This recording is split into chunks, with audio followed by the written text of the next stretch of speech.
En Belgique, on a déjà tous eu ce sentiment étrange en fin de mois. Tu regardes ton compte et tu te demandes « mais où est passé tout mon argent ?»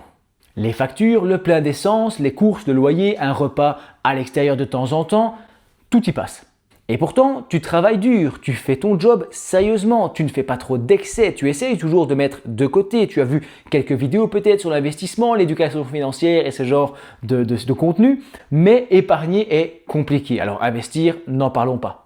Ou alors peut-être au contraire que tu es déjà investisseur et que tu as envie de développer des revenus complémentaires, de te dire ok, en tant que Belge, j'ai l'impression que c'est important d'investir pour l'épargne future, pour mes enfants, pour le coût de la vie qui augmente, pour les incertitudes au niveau des pensions, ce genre de choses.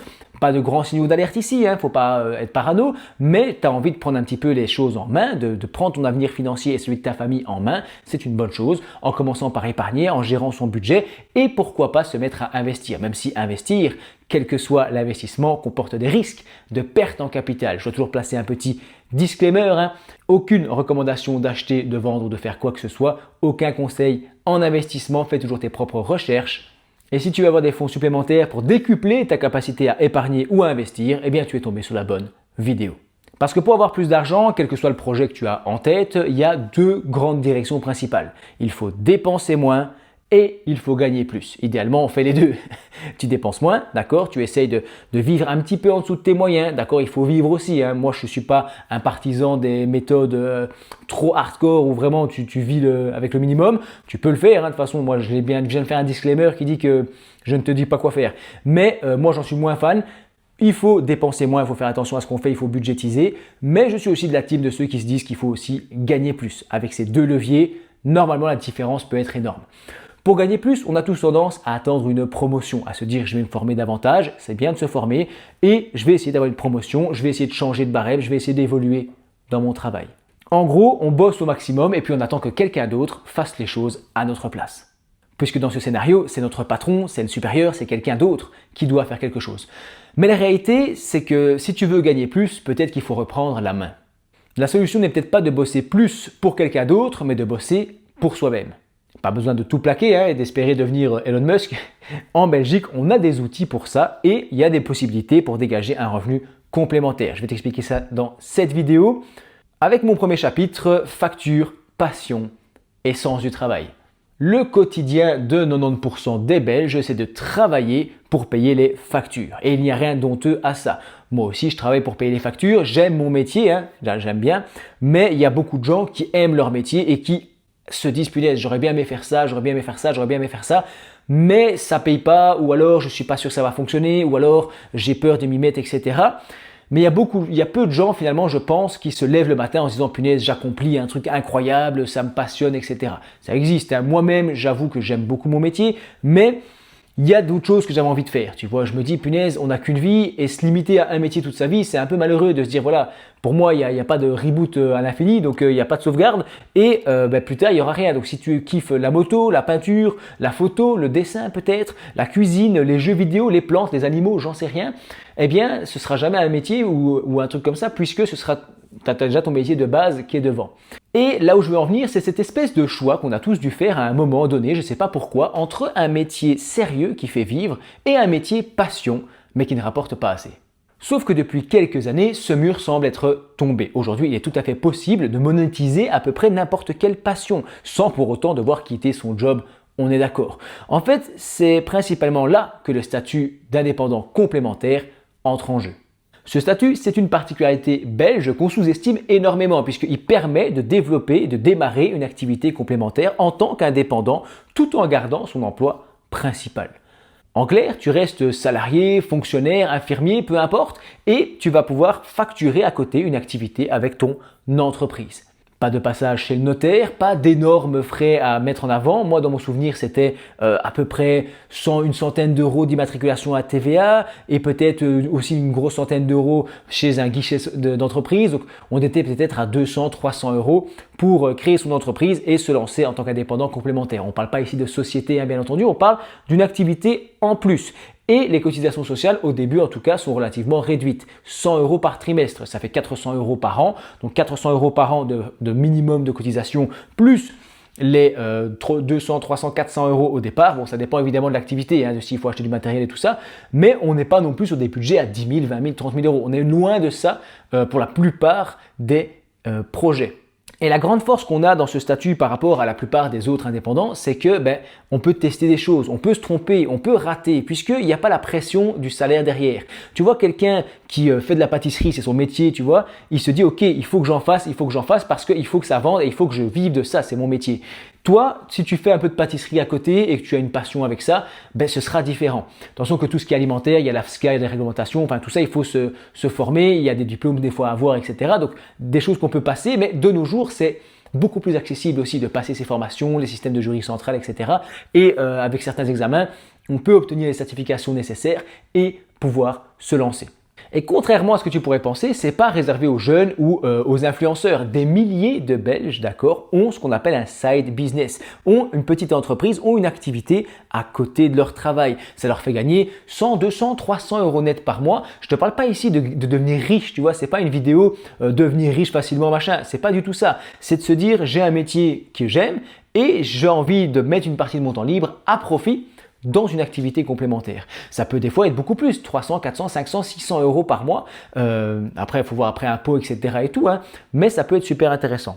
Et j'ai abordé le sujet il y a un instant, mais il faut qu'on parle des réseaux sociaux. C'est une révolution. Moi, il faut savoir que malgré que je suis sur YouTube, j'étais pas trop réseaux sociaux à la base. YouTube, j'adore parce que c'est un format éducatif, c'est divertissant, c'est construit, etc. Les autres réseaux, je suis moins dessus. Je vais un peu sur TikTok et tout ça, mais c'est un peu moins mon délire. Mais de manière générale, je trouve que c'est incroyable puisque toute passion devient monétisable en fait. Des gens, je ne parle pas de la monétisation des réseaux en tant que tel, mais je parle de par exemple, je sais pas moi, une fille qui adore le maquillage, qui adore faire les ongles. Et elle se dit ok, j'ai envie de me lancer en tant qu'indépendante complémentaire et à côté de mon travail, je vais aller faire des ongles chez les gens, je vais aller faire des trucs, etc. Je ne suis pas grand connaisseur du sujet, ça se voit, mais elles ont une espèce de lampe à UV, c'est ça?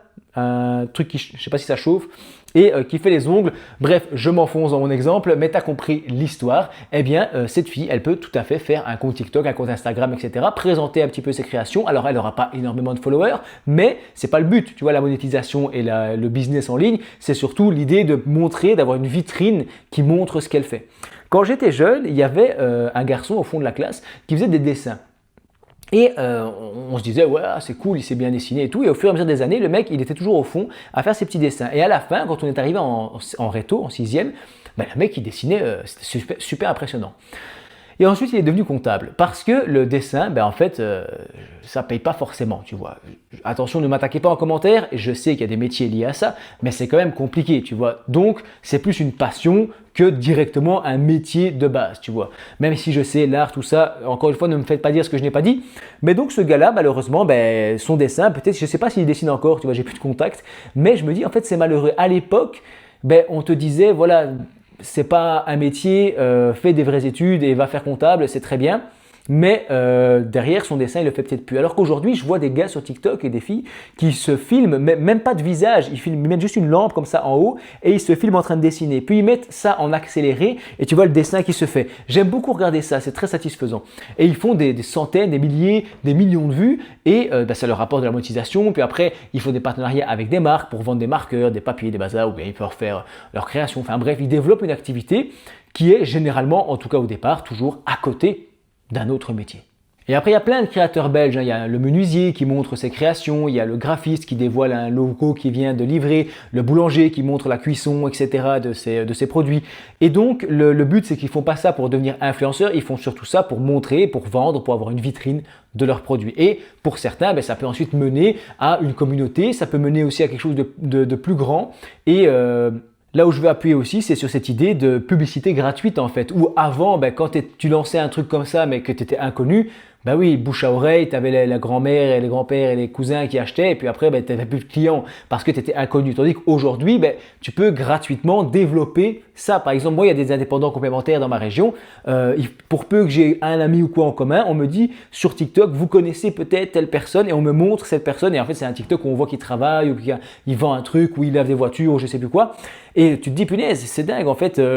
Ils arrivent à... C'est bien fait les algorithmes, hein. Ils arrivent à te mettre directement quelqu'un de ta région. Et c'est comme ça qu'après tu le contactes et hop, il vient laver ta voiture avec son business, etc. Ça peut être très chouette, tu vois. Ça, c'est un business aussi. Se dire, tiens, je vais laver des voitures, je vais prendre une ancienne voiture, je vais mettre des bidons d'eau dedans, je vais mettre du savon, je vais mettre un groupe, etc. Et je vais avoir de l'énergie, je vais faire du Karcher et je vais aller nettoyer les voitures chez les gens. C'est stylé, j'ai un copain qui fait ça et moi je suis prêt à payer pour ça parce que je me dis ok, j'ai mes enfants, si je dois commencer à les mettre dans la voiture puis aller au car wash, bazar, c'est toujours un peu casse-pied, tandis que là je suis chez moi, je suis en train de travailler, de m'occuper de mes enfants et il y a quelqu'un qui est dehors sur le parking en train de laver la voiture. Oui, ça me coûte un peu plus cher que d'aller au car wash, mais de temps en temps c'est sympa, surtout que lui il a tout un process et il a l'habitude de me faire ça proprement, alors qu'au car wash, les vieux aspirateurs là, qui aspirent pas, c'est bon, ma voiture elle n'est pas propre, en tout cas à l'intérieur. Donc j'aime bien faire appel à ce service de temps en temps et lui, évidemment, a un autre métier à côté, il fait ça en plus, tu vois.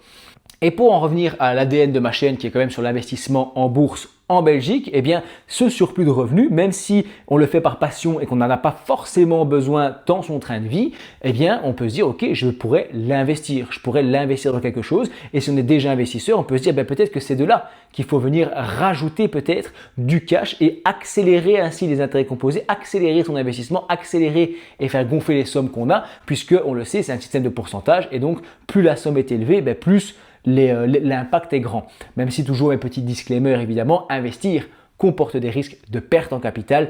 Les performances passées ne présagent pas des performances futures. Pour conclure, je dirais que la Belgique, c'est un pays qui est compliqué, qui est exigeant, mais qui est aussi plein d'opportunités, notamment en matière de réseaux sociaux. On pourrait penser que tout a déjà été fait, alors que dès que tu rajoutes le mot Belgique, tu peux faire percer quelque chose. Ça dépend dans quel domaine, hein. Il faut être stratégique, mais quand moi j'ai lancé ma chaîne, en fait, ça partait d'une souffrance où je me disais je voulais investir en bourse mais il y a déjà quand même 5-6 ans et je galérais à trouver des informations, c'était infernal. Oui, il y avait les sites des banques, il y avait des formations dans les universités, etc. Mais moi ce que je voulais c'était du contenu de vulgarisation, c'était des vidéos YouTube, tu vois, c'est complètement différent des trucs hyper académiques qu'on peut trouver. Donc moi je voulais ça, quelqu'un qui t'explique en gros, qui te donne les idées et avec ça ensuite tu peux aller bosser et avancer. Et donc je voulais ça et puis même un esprit de communauté dans un sujet et je trouvais rien. Aucune vidéo sur l'investissement en bourse en Belgique. C'est ce qui m'a poussé à me lancer. Et ici, du coup, je suis assez content d'avoir réussi à créer un groupe de personnes qui ont pu un peu se rencontrer et dire oui, moi aussi j'investis en bourse en Belgique, moi aussi je me sens un peu seul. Et j'ai donc l'impression que oui, même s'il y a des milliards de vidéos sur YouTube, même si tu as l'impression que tout a été fait, dans la Belgique, en tout cas en Belgique, j'ai l'impression qu'il y a plein de sujets. Bon, après, il faut que ce soit spécifique à la Belgique, mais ou que ça ait un thème là-dedans, qui n'ont pas forcément été faits du point de vue de notre beau petit pays. La Belgique d'ailleurs, on aime la critiquer.